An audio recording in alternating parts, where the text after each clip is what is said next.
રાજ્યમાં સહકારી સોસાયટીમાં રહેતા લોકો માટે સરકારે એક મહત્વનો નિર્ણય કર્યો છે। ટ્રાન્સફર ફીના મુદ્દે રાજ્ય સરકારે નોટિફિકેશન પણ જાહેર કર્યું, જેમાં મકાનની વેચાણ કિંમતના 0.5% અથવા 1 લાખ રૂપિયામાંથી જે ઓછી હશે તેટલી જ ટ્રાન્સફર ફી લઈ શકાશે।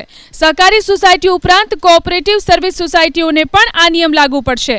રાજ્ય સરકારના ગેઝેટ નોટિફિકેશન મુજબ ડેવલપમેન્ટ ચાર્જ કે અન્ય કોઈપણના નામે બીજો કોઈ પણ ચાર્જ વસૂલી શકાશે નહીં।